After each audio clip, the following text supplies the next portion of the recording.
Chiron was an adopted child in a family of commoner hunters. But unlike the other kids, his world revolved around books of magic. One day, fate guided him to a magic class held by Headmaster 𝒂𝒈, a powerful and wise fourth circle mage.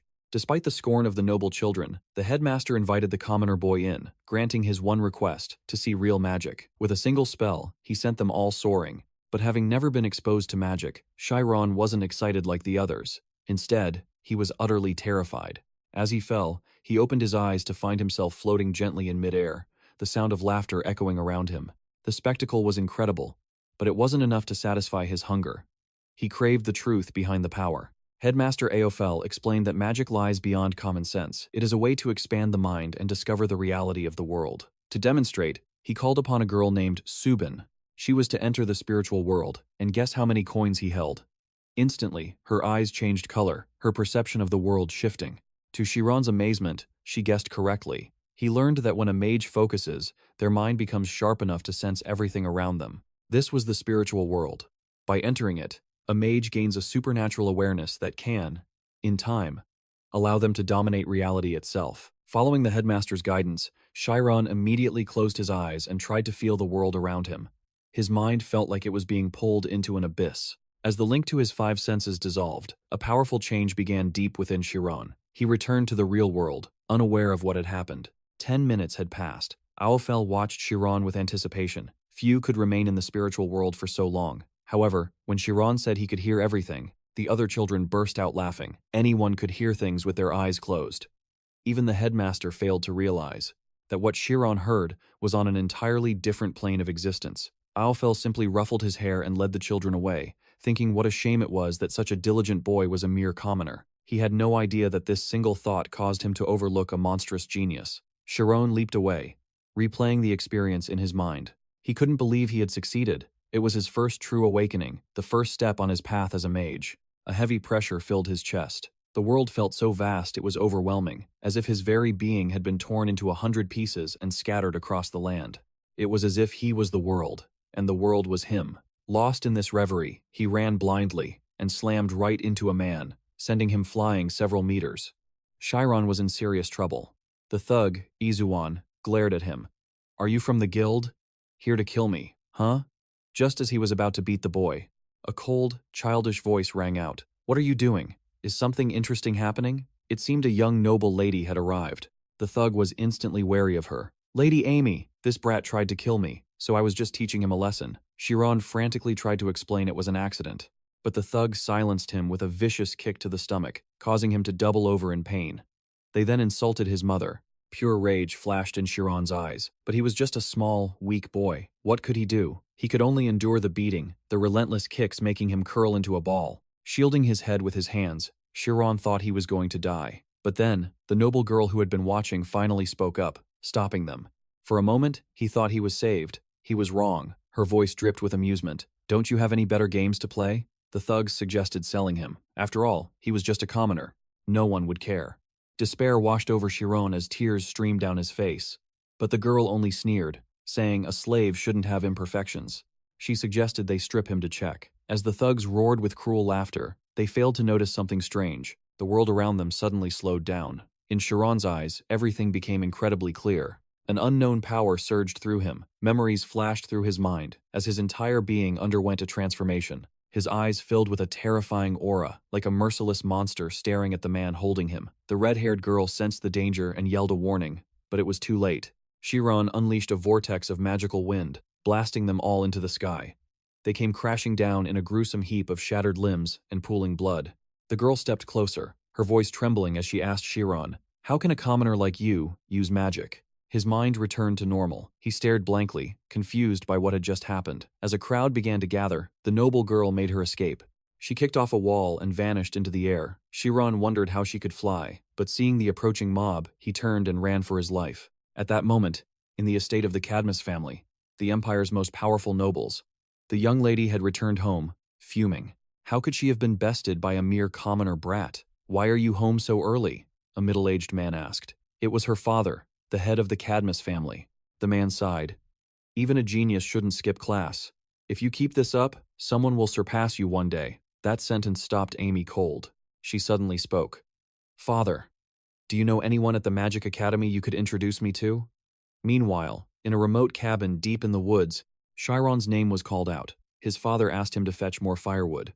Worried about the heavy snow, his father decided to go find him. In the forest, Chiron was frantically hacking at a tree. He couldn't shake the memory of the power he'd unleashed, a power he couldn't seem to access again. He tried to enter the spiritual world, to feel everything, the shape, the scent, the very essence of the tree. He focused all his senses on that single tree, and suddenly, a point of light appeared on its trunk. Not understanding what it was, he swung his axe towards it. With a single strike, the entire tree exploded into splinters. Hiding behind another tree, his father's jaw dropped. "What am I seeing?" Thunderstrike. Tears streamed down his face as he witnessed the impossible. He never imagined his son could grow this strong, all on his own. Countless thoughts raced through my mind. It wasn't luck I needed, but a solid foundation. Tomorrow, and the day after, I would repeat this process endlessly, because I knew my chance would come one day. 3 years later, Chiron had changed. He stood taller, a new maturity etched onto his features. He held an axe before a towering tree, but instead of swinging, he placed his left hand on its bark. It was as if he was preparing for something more. Chiron's consciousness shifted. Asterisk. Don't see. Asterisk, he told himself. Asterisk. Feel it with your true eyes. Asterisk. Suddenly, the axe swung. A single, clean strike. A tree that should have taken countless blows crashed down right before him. Peering into the spiritual world to see the truth of things had become as natural as breathing. Chiron's body felt like an extension of nature itself. The scuttling of insects, the way roots drank nutrients from the earth, even 5 hours. Wasn't enough to perceive it all, but he knew, with enough time, a new world would open up. Arriving home, he saw his parents talking with an old man. The heavy silence hanging in the air made Chiron sense that something was wrong.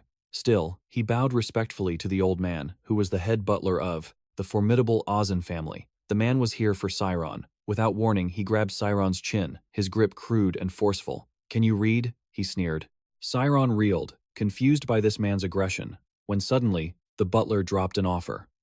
"Have you ever considered working for the 𝒂𝒂𝒏𝒅𝒏 family?" Before Chiron could process it, he continued, "We're moving books out of the main estate's library. I want you to sort them." At the word library, fire ignited in Chiron's veins. However, only his family knew about his secret passion for books. If even a single volume was discovered, his life, and the lives of his entire family, would be forfeit. After a moment of tense silence, Chiron's father gave a firm refusal. He wanted his son to achieve his dream, but not by risking his very life. The old butler scoffed at this hopeless dream. "Stop your fantasizing," he jeered. "Even if the boy can read, I can't possibly supervise him completely." At that moment, the father recalled every sacrifice he'd made for Chiron, begging on his knees, just so his son could fulfill his dream, and not grow up simply as a woodcutter's son. This strong, stoic man, who rarely showed weakness, now felt hot tears stream down his rugged face. "Get out of my house," he roared, but a calm voice cut through the tension. "No, father, I'll do it." Chiron knew this was the chance of a millennium, the one path that could lead him to becoming a mage. If he could just get into the library of the 𝒂𝒂𝒏𝒅𝒏 family, he could unlock the arcane knowledge he craved. The head butler's eyes narrowed. "Are you serious? This isn't an idle threat, boy. Even the smallest rumor will be your death sentence." But Chiron's resolve was absolute. Even if it meant death, he had to take this chance. The old man seemed amused by the boy's raw courage. As he left, Chiron's father rushed to his side in a panic. "Son, why? Did you agree to this? They just need a scapegoat." But Chiron was weeping with pure joy. "Father, thank you for giving me such an incredible gift." Seeing the unbreakable determination in his son's eyes, the father's face was stained with tears. He had no choice but to pull his boy into a tight embrace. "Chiron, it's all right. This place will always be your home. I will always protect you. Just come back to me in one piece." 1 week later. "Sign here." "Yes." "Good." Chiron was led to a carriage. He could feel his parents crying, but he knew he couldn't turn back. This was his one and only chance, a true double-edged sword. He had no idea if he could survive for 2 years, walking among beings of unimaginable power. He soon learned the main estate of the 𝒂𝒂𝒏𝒅𝒏 family was located within Kris Castle in the Kingdom of Thormia. They were a warrior clan that produced legendary orthodox swordsmen. The previous head was a third-level orthodox swordsman, and the current patriarch, Bishop 𝒂𝒂𝒏𝒂𝒏, was a 4th-level Orthodox knight. Simply put, they were the absolute power that dominated the city. Looking out the window, Sciron saw a grand mansion nestled among the fiery red trees of autumn. He couldn't help but gasp at the breathtaking beauty. They led him to a room, the administrative office and butler's lounge, which would now be Sciron's quarters. From behind a desk, an old man slowly stood up. "You've arrived. I'll explain your duties. Follow me." The two of them walked into the 𝒂𝒈 family library. Books were everywhere. The scale of it was immense, a fitting library for a second-tier noble family. Sciron's mission was to categorize these tomes. He would receive a list each week and had to find and gather the books named on it. The old butler rattled off all the rules for butlers, and then left. The next day, Sciron's trial began. Dressed in a crisp suit, he realized the work was incredibly daunting. For example, if he had to sort a book called The History of Swordsmanship, people would have different opinions on whether it belonged in professional swordsmanship or comprehensive history. Sciron quickly realized that all knowledge was interconnected, and the core that bound it all together was history. History was the very backbone of all knowledge. Sciron thought, out of 1,000 books, he would need to read about 850 history books in his 2 years here to achieve his dream of becoming a mage. Just then, a sound shattered his concentration. It was the vice butler. Sciron couldn't let anyone discover him reading. The vice butler entered, warning Sciron not to wear himself out too quickly. "You still have a long road ahead."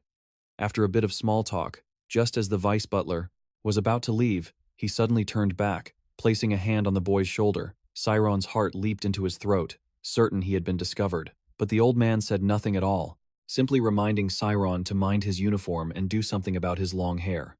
Sciron froze for a moment, then bowed and saw the vice butler out. That night, Sciron felt overwhelmed by the difficulty of the books.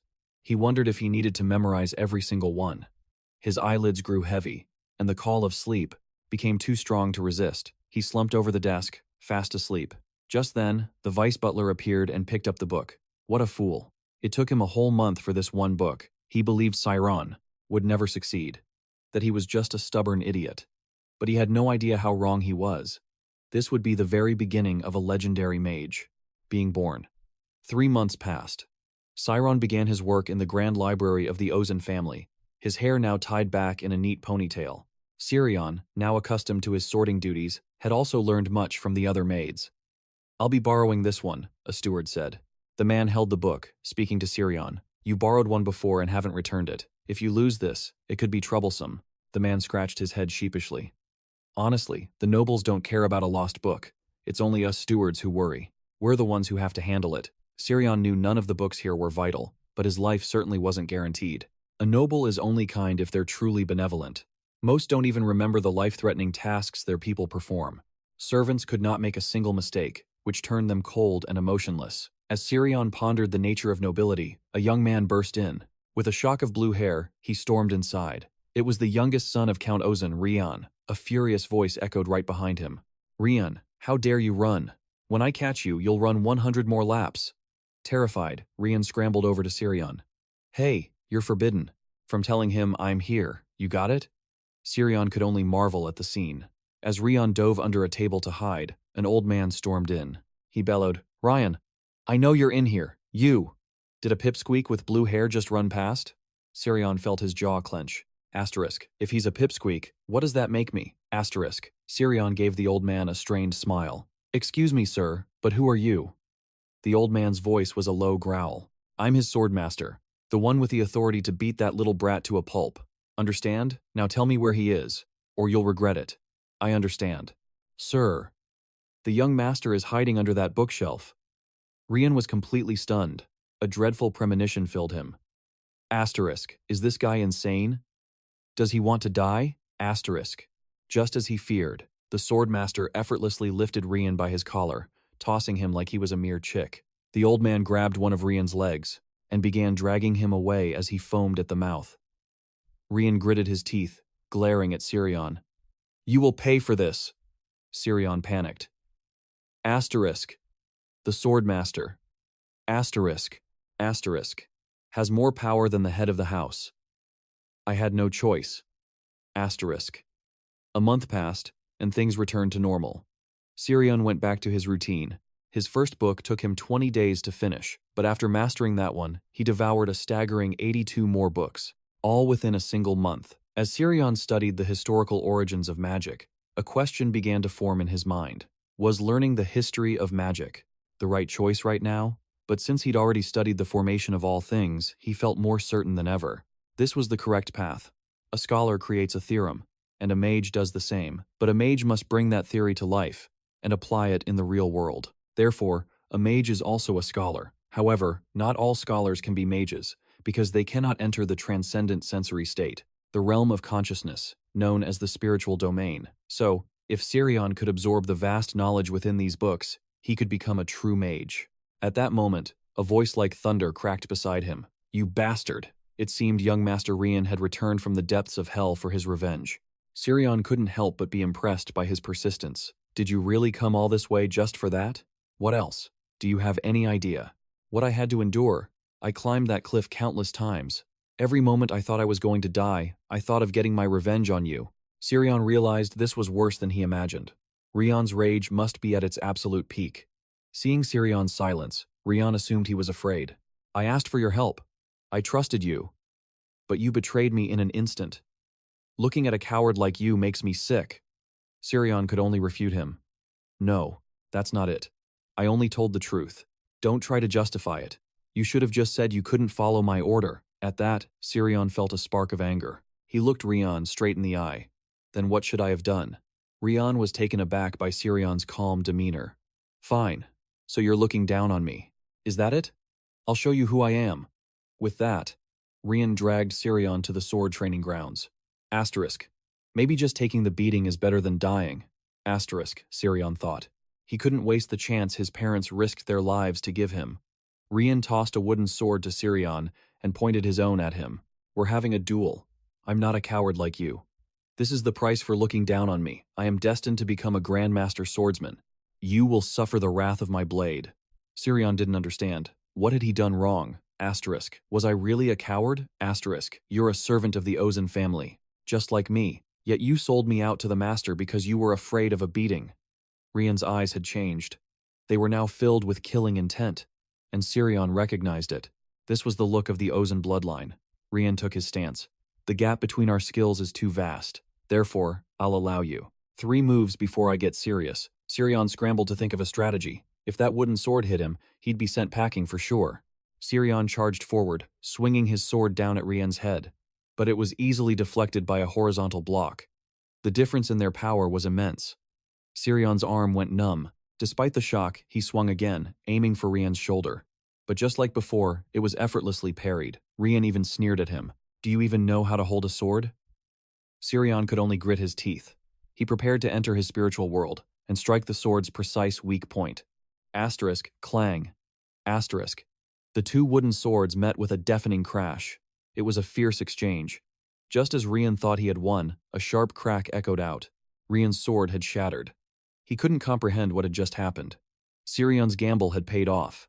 He'd gauged his opponent's power with the first blow, calculated his timing with the second, and unleashed a thunderclap strike with the third. Rion could only stand there, dumbfounded, staring at his broken sword. "Where did you learn swordsmanship?" Sirion began to explain. "This isn't swordsmanship. It's just a thunderclap strike. I learned it following my father into the mountains. I was too weak to chop wood the normal way, so I figured out this technique to make it easier." But Sirion had no idea that his explanation only left Rion even more bewildered and utterly shocked. It sounded like a complete fantasy. Who could possibly master such a divine technique while chopping firewood? Even after wielding a sword for 15 years, he had never seen anything like it. It was impossible. A sword skill couldn't be mastered just by chopping wood, but he didn't know that some are born far beyond the realm of mortals. They are called geniuses, but even that word wasn't enough. Their talent could only be described as heavenly, a prodigy seen once in 1,000 years. And Sirion didn't just possess immense natural talent. He also had a will of steel and a perseverance that surpassed all others. How many people like that truly exist? Even in 100 years, or 1,000. Sirion would always be a dragon among men, a crane standing in a flock of chickens.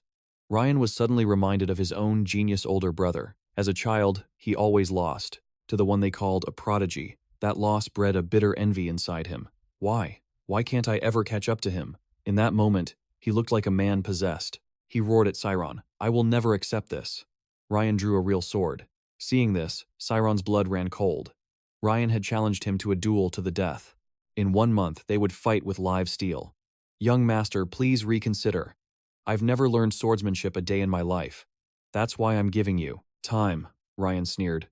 "If you can master a killing technique by chopping wood, you'll figure something out.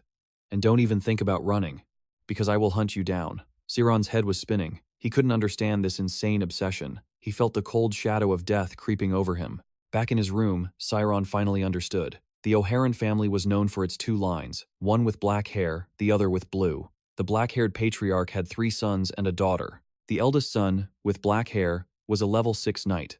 The eldest daughter, with blue hair, possessed a special talent of her own. She chose music over the sword and was now a royal musician. The third son, Celine, was also a genius of the sword. But Ryan was completely different. He had no special talent like his siblings. Despite having a private tutor, everyone in the family knew the truth. Now, Sciron was caught in a deadly trap. He clutched his head in despair. "I should have just let him win," he muttered. Now, he had wounded the pride of a man who was constantly compared to his perfect siblings. Sciron knew how nobles thought. They believed they were superior to everyone else. He thought to himself, "I'm definitely going to die." But then, memories of his parents flashed through his mind. He couldn't waste any more time. Sciron's resolve hardened. He would become a mage. But to do that, he had to survive. He would learn to defend himself, by any means necessary. While Sciron frantically studied, Ryan was pushing his own body to the breaking point. He broke his personal record, running 1,000 laps. But he wasn't satisfied, because he could still stand. And so, the master and student began a new form of training, one designed to help Ryan grow stronger. Just as mages have a domain, swordsmen have the schema. The schema is a mental blueprint, a simplified diagram of the human body. Everyone has a sense of their own body, but the schema pushes those limits to the absolute extreme. Mastering it means being able to perfectly control every single cell in your body. This was a crucial step for any master swordsman. After reading the theory, Sciron considered trying it himself, but he hesitated. He was worried. The schema was the polar opposite of a mage's domain. First, Sciron tried to simply feel his own existence. This part was easy for him. It was similar to his domain, but where the domain required erasing the self, the schema demanded he dig deeper into his own existence. Once he could pierce through this black veil, Sciron would complete the first step. However, it would be pointless to pour all his effort into the schema, a path that directly contradicted his journey as a mage. He remembered the girl from 13 years ago. He still couldn't believe she had reached such a high level at such a young age. Our main character had no idea that he himself was also a monster.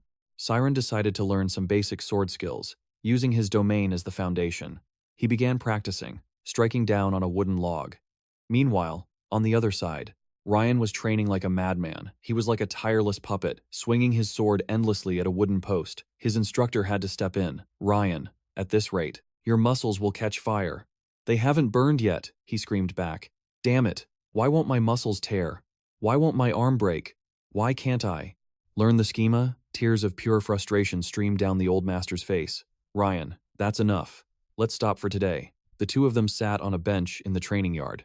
"You know, Ryan, I've never known you were capable of pushing yourself this hard. Have you ever thought about what you're best at?"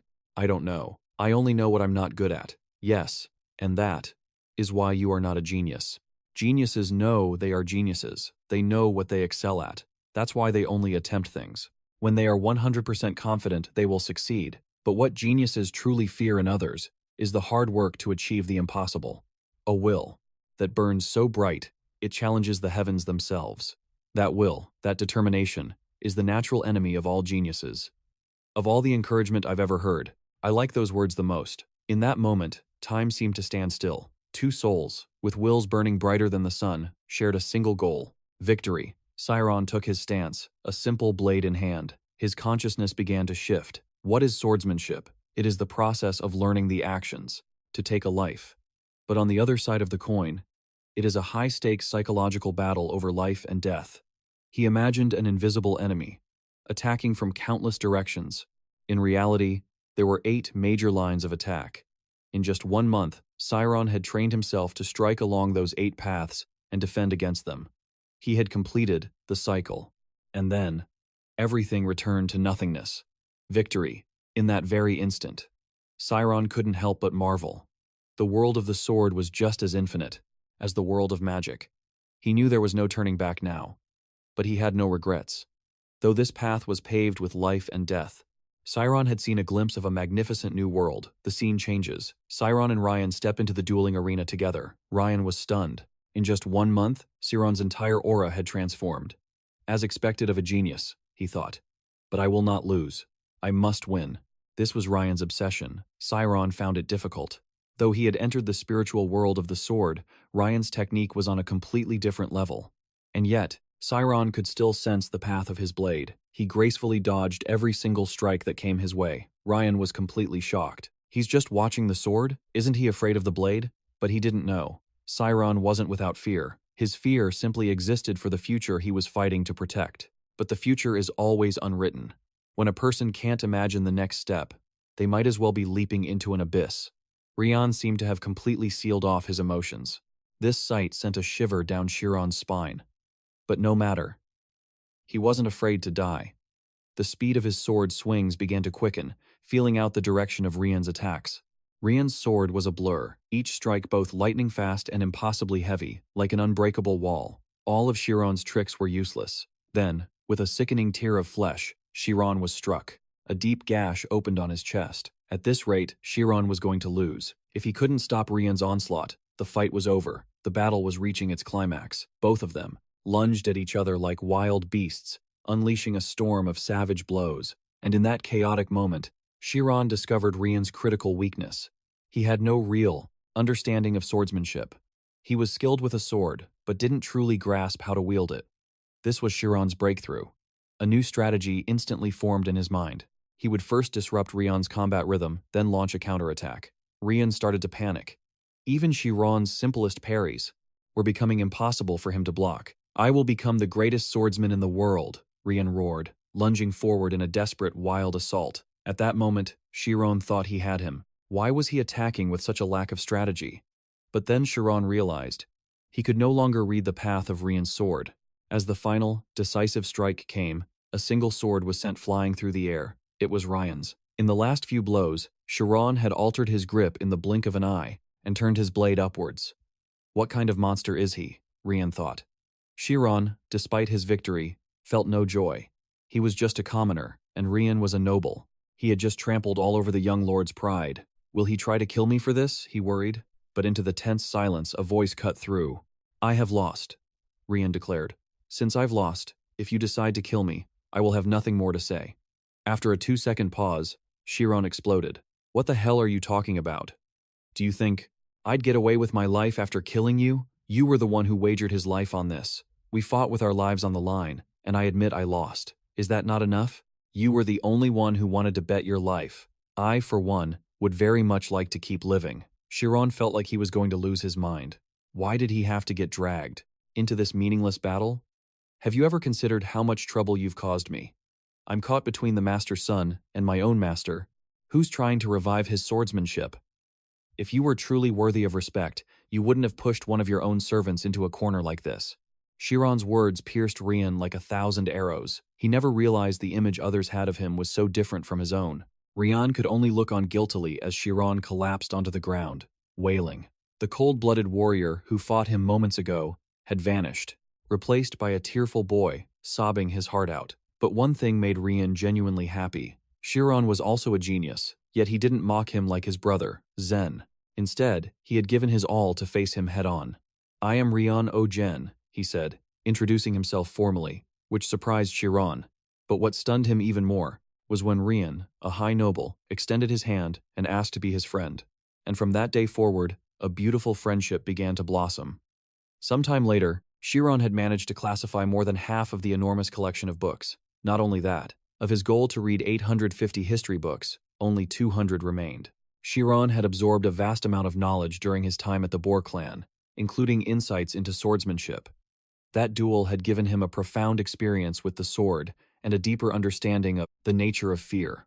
It seemed his mental fortitude had grown stronger. But more importantly, nothing could compare to finding a true friend. The two of them could now chat and laugh together with ease. After getting to know Ryan, Sciron realized he was a very emotional and rather endearing person, a complete contrast to his cold exterior. Rian would even whine to Shiran. I told everyone I wanted to come to the library to study, he'd complain. Shiran was completely speechless.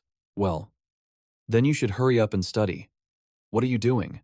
Hearing this, Rian flapped about like a duck. I'm so bored.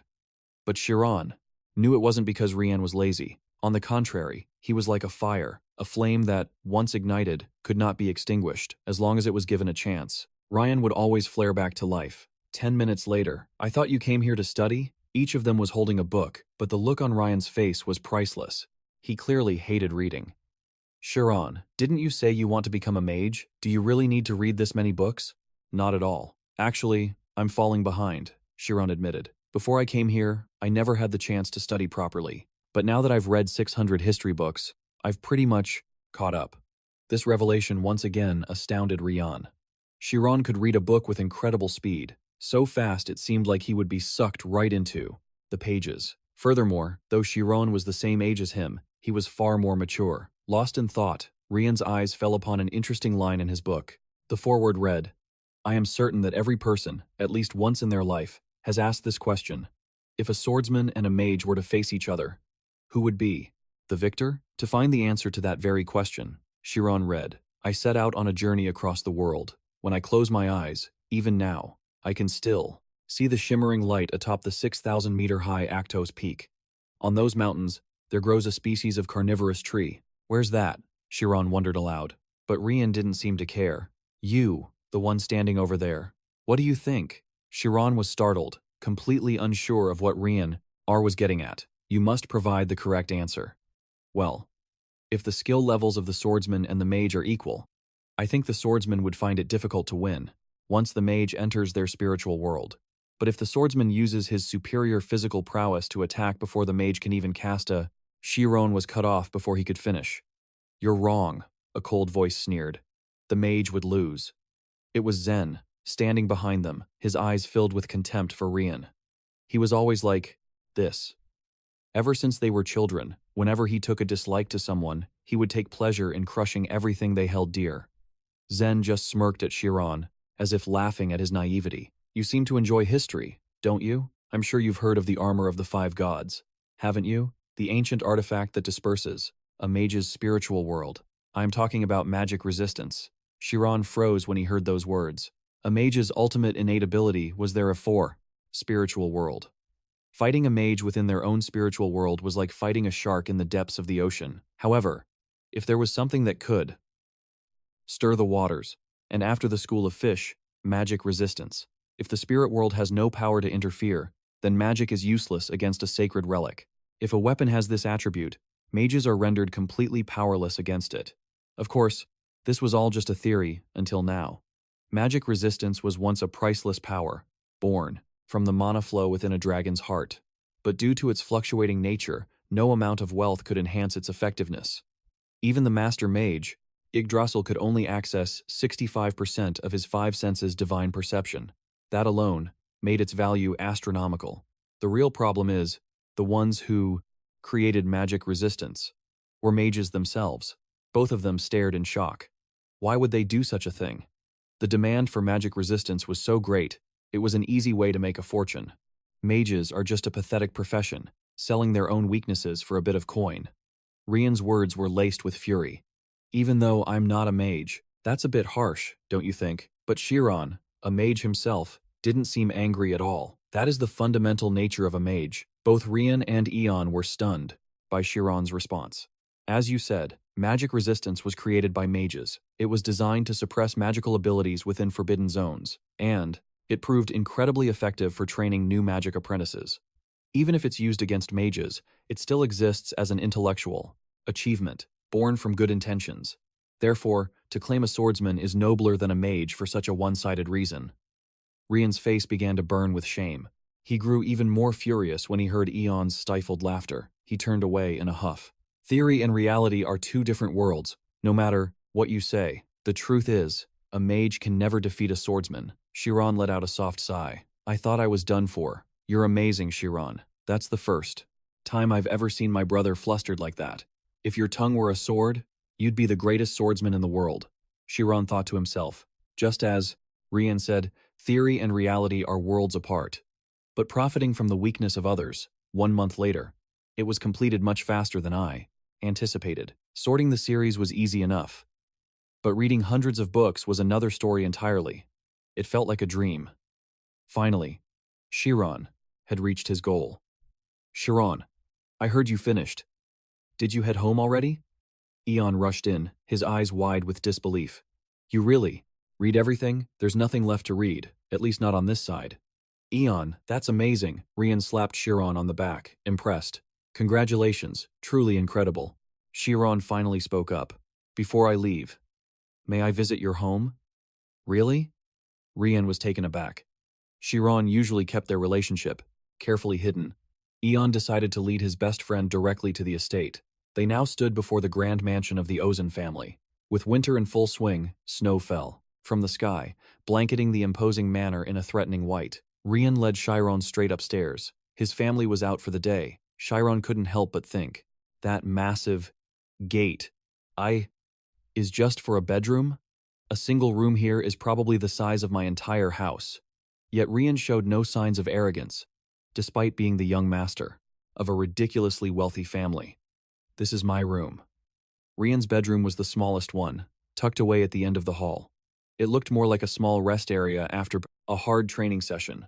Rian's forehead was beaded with sweat, while Chiron wore a triumphant grin. Don't tell me I need to buy another bottle of massage oil. It turns out, the two of them were simply playing cards. I'm not playing anymore. I lost again. You're cheating with your spirit world, aren't you? What? You really think I'm that kind of person? You have a habit of putting the aces on the outside of your hand. And it's easy to tell when you have a pair by the way you bet. What? How did you figure that out? Chiron smiled, bestowing new wisdom upon Rian. The skill of observation works best when you don't focus too hard on one thing. While watching your opponent, observe all of their actions. Then, you can predict what they're thinking. Rian desperately tried to absorb the new knowledge. Will this help? Awaken my own strategic sense? He felt like his head was about to explode. Eon, I'm borrowing this book. When Chiron turned around, he found Rian fast asleep. At the table. My lord. He mentioned everyone would be back in the afternoon. Suddenly, Chiron heard the graceful melody of a piano.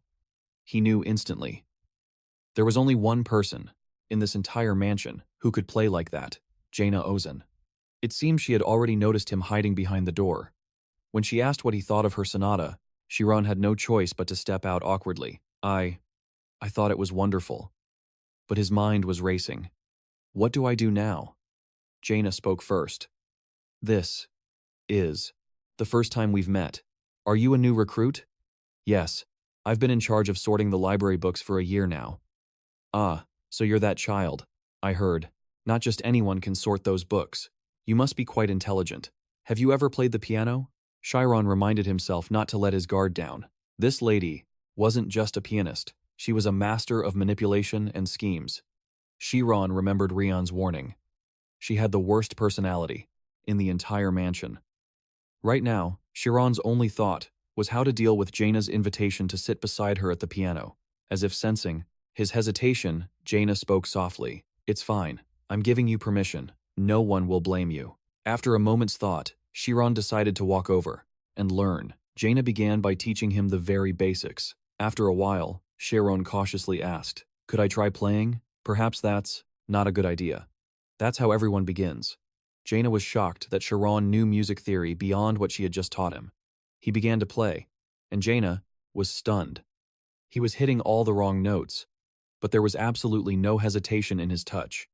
She didn't know if she should stop him or not, but slowly, she realized. Though his notes were wrong, the feeling was identical. It was as if he could perfectly mimic the soul of the piece she had just played. Chiron was concentrating, using his spirit world to truly understand the piano's sound. Gradually, his notes began to find their mark. The performance ended. Jaina knew this couldn't be called a performance. But Chiron possessed an insight, an ability to feel the very essence of things. Why is a child like this merely a servant? The question echoed in Jaina's mind. And in that moment, Rian's booming voice shattered the silence, making Chiron jump out of his skin. Can't you keep it down, you detestable demon? Rian had just woken up, clearly furious at the noise Jaina and Chiron were making. You're here too. Chiron? Jaina was surprised to see they knew each other. Then Rian declared, "He's my friend." Chiron's heart pounded in his chest, his world thrown into chaos. "What are you talking about, Ryan? Don't worry, that gremlin witch has a rotten personality, but she couldn't care less about things like that." Sirion's racing heart quieted down, just a little. But as he heard those words, a new paranoia took root. How could she not care? Just then, Rena stood and placed a comforting hand on Sirion's shoulder. "It's all right. If Ryan says you two are friends, then that's that. He may be a detestable little brat, but he is a man of his word." The way these siblings talked completely shattered 16 years of Sirion's logic. Ryan, why did you lie to me? Your sister is a beautiful and kind lady. Ryan, however, looked absolutely horrified. He warned Sirion, "What are you saying? Don't you dare trust her. She's a witch. Who knows when she'll stalk you and swallow you whole." It was clear his older sister had left a deep scar on his childhood. Rena just praised Sirion, calling him adorable, which made Ryan tease her. "If he's so cute, why don't you just keep him? While you're at it, just let him. Join the family. Are you so close that you're not afraid he'll steal your sister away from me?" "What are you talking about? I'm not the one you should be worried for. It's Sirion." With that, Ryan found himself yanked by the collar as his furious sister prepared to dish out some punishment. Watching this, Sirion only felt that nobles were becoming even more incomprehensible. Ryan was now screaming at his terrifying sister. "Why did you even come home? Don't you know? I'm preparing for the qualification exam. I came to pick you up. We're leaving tomorrow, and father went to visit a friend. He'll be back later." Ryan's mood sank to the bottom of a well. He never realized the distance between him and Rena had grown so vast. Sirion knew a little about this exam, so he understood Ryan's despair. The qualification test. It was the ultimate proof of one's worth. A standard for mages and swordsmen to be recognized not just in the kingdom, but across the entire continent. More than 1,000 challengers attempt it each year, but no, more than 30 ever succeed. Alternatively, there's a qualification granted if you graduate from a kingdom-certified academy, like the 𝒂𝒂𝒏𝒅𝒐𝒏𝒆𝒅 Academy, giving you the chance to become a rank 10 provisional mage. After gaining achievement points through organizations and guilds, one can rise through the ranks, but where there is wealth and fame, people will naturally gather. And this was the legendary test Ryan was preparing to take. He sighed to himself. A true genius is simply on another level. Rena knew her little brother was in a bad mood, but she could do nothing but silently comfort him. As she left, she bid Sirion farewell. "Let's meet again next time, okay?" Not knowing if he'd ever have that chance again, Sirion felt a pang of sadness and blurted out a question he would immediately regret. Does your sister have a boyfriend?" Ryan's face twisted into a comical mask of pure horror when he heard that. Sirion realized his catastrophic mistake and tried to stop Ryan, but it was too late. "Sister," his voice echoed throughout the entire mansion. "Sirion wants to know if you're seeing anyone." Sirion immediately clamped a hand over Ryan's mouth after he said it. Everyone heard, and all were curious. Rena could only dismiss it. "They're just teasing. Don't mind them." But hiding behind a nearby door stood two figures who looked like butlers. "The young master has a guest today, doesn't he?" One of them had already recognized Sirion. Could our main character be in some kind of danger? Elsewhere, Ryan was training with his sword in the woods when he was told to take a 10-minute break. A servant came to report.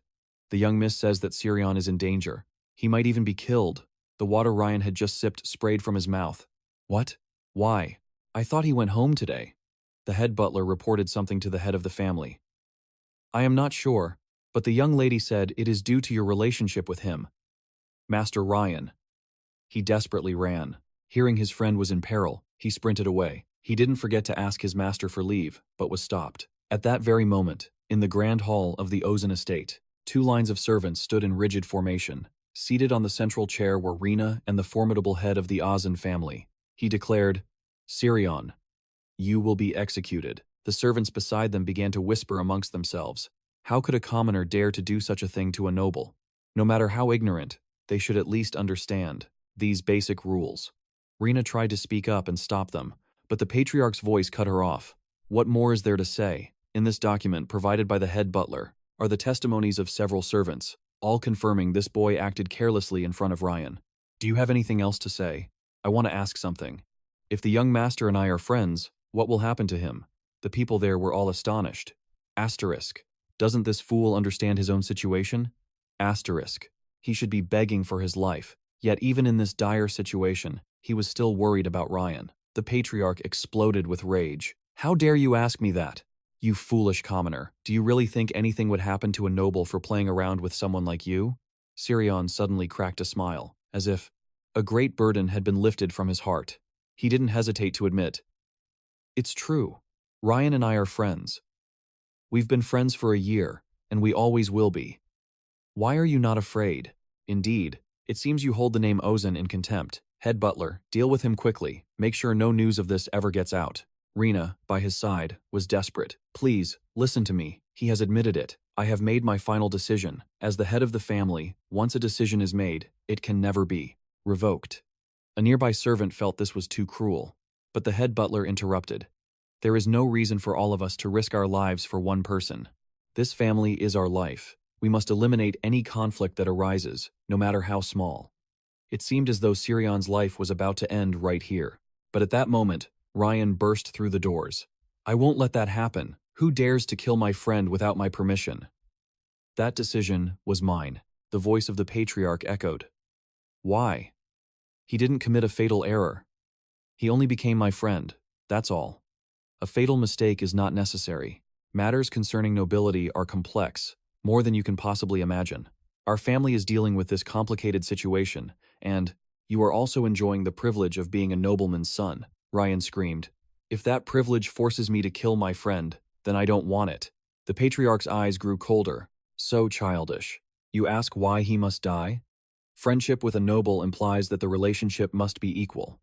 Do you truly think that commoner considers you a friend? On what grounds? In this world, there are many who wish to take advantage of nobles. Sirion would never do that. How can I believe you? Prove that you and Sirion are friends. Show me. Asterisk. It's over. If I can't prove it, then what? Is it even possible to prove a person's feelings? Asterisk. But Ryan felt he couldn't just speak recklessly. At that moment, he suddenly remembered Sirion, looking into those crystal-clear blue eyes that seemed to pull him in, seeing everything with his own eyes, just like when he dueled with me. Sometimes, focusing on the smallest details can yield the greatest results. But don't just focus on the small parts of your opponent. Instead, look at the whole picture. That is how you will see their true intentions. Ryan realized something. This wasn't some petty argument between a father and son. No, this was a true sword fight. 30 minutes earlier. "Master, why won't you let me go? My friend could die." "Indeed. You're talking about the boy from the library, aren't you? But that child is a commoner. Master, you taught me that if I can cross swords with someone, then anyone can be my friend." "Ryan, do you not know what is most important to a noble? Is it not a noble's duty to eliminate anything that threatens their family's standing? Have you ever considered the weight your friend carries when his value is equated to that of a single bug? But I can't just stand here and do nothing. I was the one who offered to be his friend first. I refused to become a coward." Ryan's determination finally swayed his master's heart. "Take this." He held out a sword before Ryan. "You may go, if you take this with you.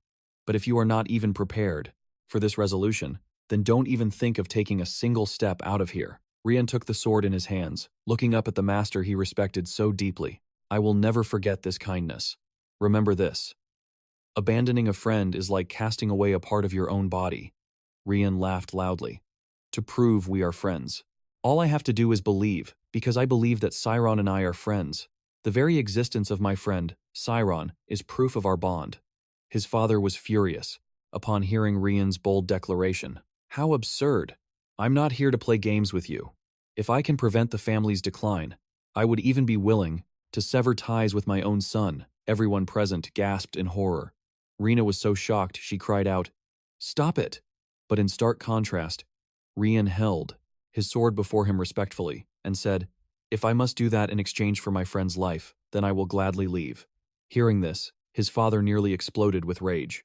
"You insolent whelp, raise your sword. If you truly think that boy is your friend, then bet your life on it, right here and now." But what he never expected was that Ryan was willing to draw his blade.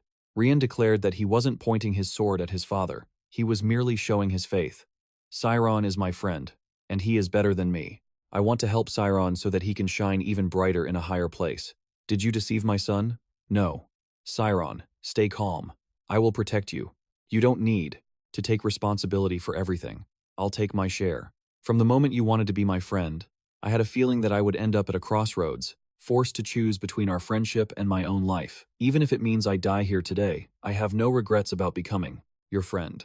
By now, tears were streaming down Ryan's face. He declared boldly before everyone, "Even if I am cast out, We will still be friends. The once stern family head was stunned by his son's absolute resolve. Those watching all had tears welling in their eyes. Someone even began to sob, moved by their friendship, especially Rena. She understood that her little brother had finally grown up. Even if we are immature, we are still human beings with feelings. A true friend never turns their back on you. Everyone has a friend like that, or wishes they did. The blonde butler clicked his tongue upon seeing the scene. It seemed his good work had been ruined. Just as the atmosphere reached its dramatic peak, a booming laugh echoed through the hall. How interesting. I never thought I'd get to witness such a moving scene at my age. Ah, youth truly is the best. The one who spoke was none other than the General of Thornia, and a level 5 swordmaster. The old man sat down in a chair and sighed in admiration.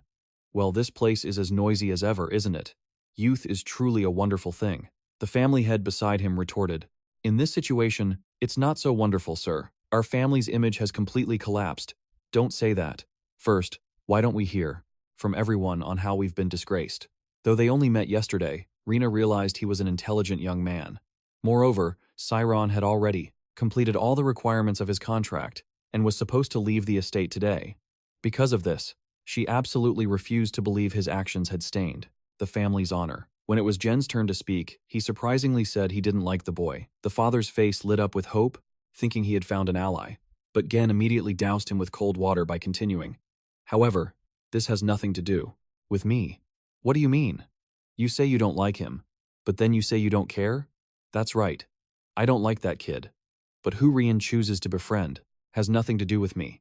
I simply want this to end quickly so we can depart for the royal palace. Rena was at a loss for words at her brother's attitude.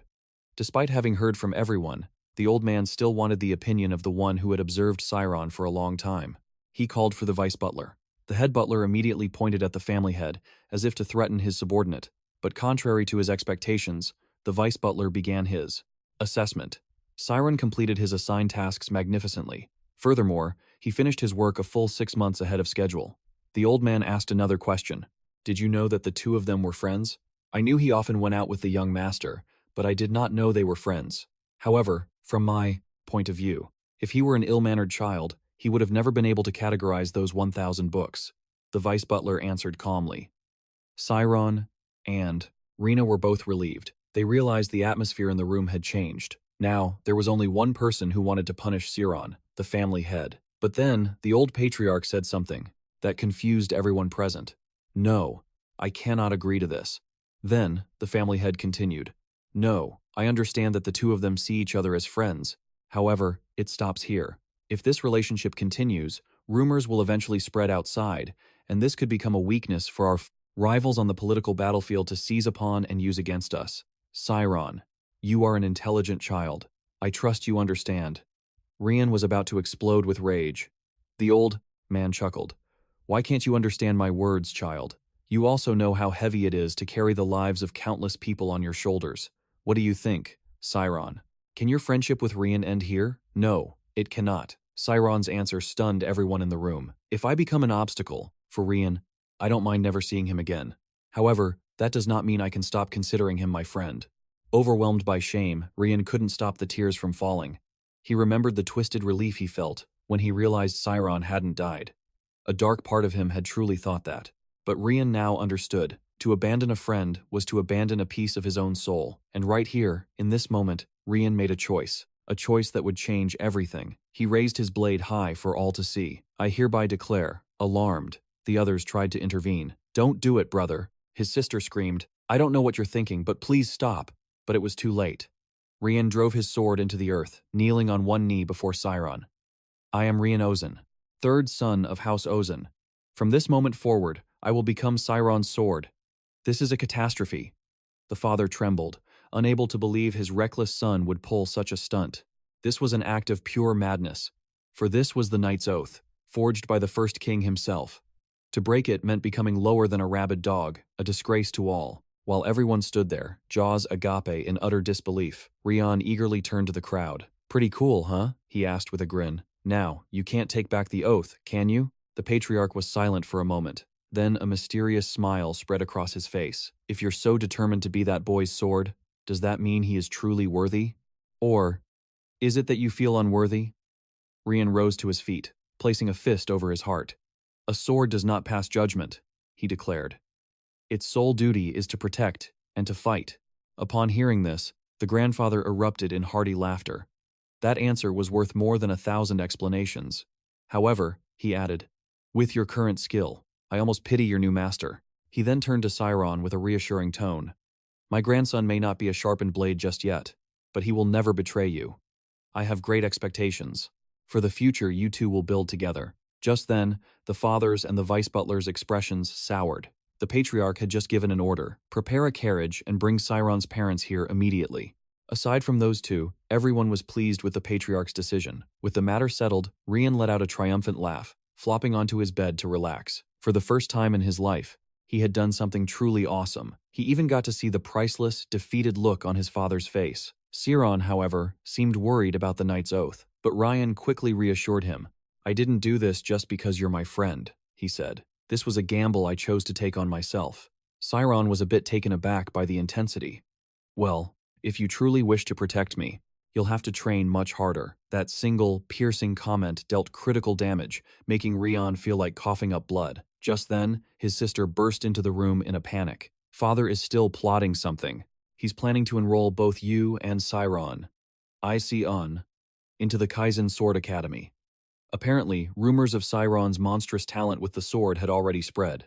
"Now that he's affiliated with our family, they want to invest in his growth." But Rian immediately protested. "I'm not going to some stuffy academy, and neither is Sciron. His destiny is to become a mage." Rian then told her everything about their life-or-death struggle. Hearing the tale, his sister was now completely convinced. So Sciron really did awaken his spirit domain, she exclaimed. "That allows him to perceive the spirit world with incredible density. That's amazing, Sciron. From what I learned, the more concentrated the energy, the more stable the spirit world becomes. To maintain that density while wielding a sword is unheard of. I'll speak to grandfather about Sciron's chosen path. And, of course, to get Rian into the swordsmanship school as well." Just then, a knock came at the door. The butler announced that Sciron's parents had arrived and were waiting in the guest room. Hearing this, Sciron's heart leaped with joy. Today felt like a dream, one good thing happening after another. He dashed off so quickly that the butlers had to remind him, "Please, walk carefully, sir. You are affiliated with the family now." Their tone was now filled with deep respect. Sciron told them they could speak to him normally, but who would dare risk it? Our heads would roll. Reaching the drawing room, Sciron threw the doors open. And there they were.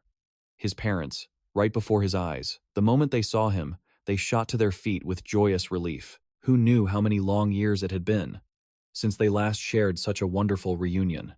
It felt like warm sunlight, a wave of pure happiness, washing over the entire room. He noticed his parents looked thinner. They must have endured countless sleepless nights, worrying about him.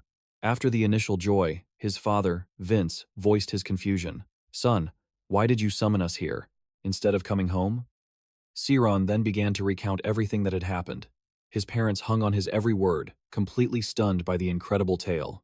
How could their son have received such a golden opportunity? The story was so unbelievable that his father snapped, shaking Sciron with the force of a magnitude 9 earthquake. "A smart boy like you, how could you believe the delusion of being friends with a noble's son? Someone must have coerced you. They forced you into this, didn't they?" Just then, the head of House Ozan arrived, accompanied by his 2 children.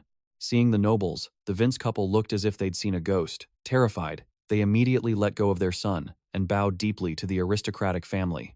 It was only when the young lady confirmed Sciron's story that his parents realized with a jolt their son wasn't lying. He had truly become a friend to the young master of a great and powerful house. That evening, the Ozan family held a lavish banquet for the hunter and his wife, filled with every delicacy imaginable. Never in their lives had they experienced such opulent splendor. The mother was bewildered by the sheer number of utensils, while her husband remained completely stunned, even long after the meal was finished. Vince was still in a daze, as if in a waking dream. His mind raced with questions, trying to make sense of it all. What on earth actually happened? Even if I don't understand this knight's oath thing, there's no way a noble family would treat a simple woodcutter's family this kindly. I need to get to the bottom of this. As if sensing Vince's unease, the patriarch calmly explained, "To be frank, I find this situation somewhat unsettling myself. However, for House Ozan, a house that follows the way of the warrior. The knight's oath is absolute. So, you can rest assured.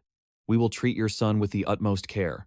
To do otherwise would destroy Rion's own honor. Therefore, from this day on, we will address you with formal honorifics. Please do not feel burdened by this.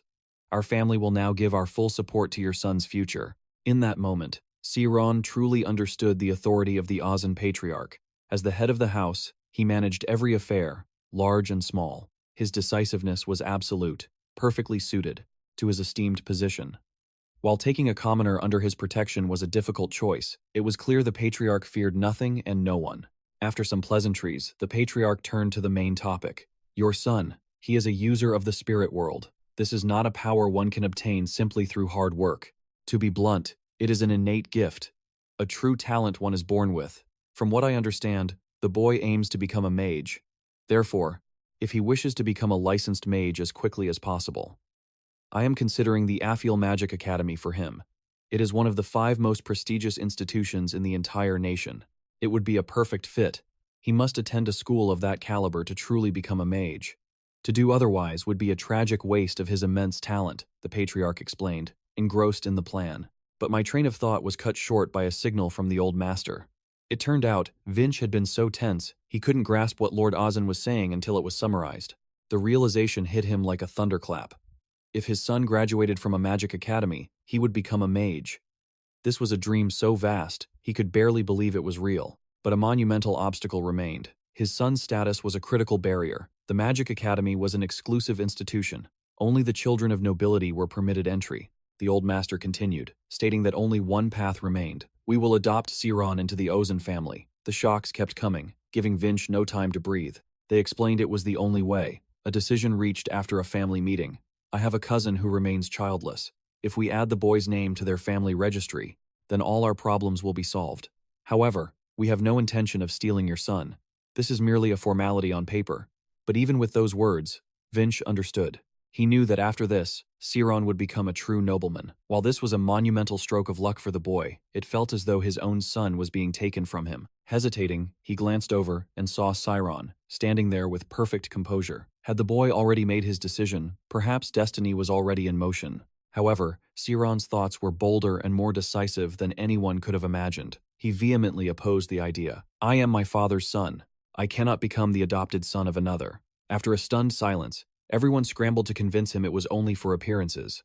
Of course, we will still treat your parents as your true parents. You'll achieve your dream, and nothing else will change. He would rather return to the wooden cabin in the forest than change his father. The old master's patience snapped. A commoner cannot enter the Magic Academy, he roared. That means you will never become a mage, Siron. Why are you so stubborn? This world isn't as easy as you think. There are things you must cast aside to succeed. If you can't do that, then your dream is nothing but a child's fantasy. Siron knew the old master's anger came from a place of concern, but his mind was made up. Nothing could sway him. No matter how magnificent my dream is, it is something I received from my parents. They are the roots, and my dream is the sweet fruit, nourished by them. From when I was a child, just learning to walk, then to read and understand the world of magic, and finally, receiving the chance to work at the Ozan household. I achieved all of it because my parents are my foundation. This is just one opportunity among countless others that my parents have given me. To ask me to deny my own roots now is no different than asking me to die.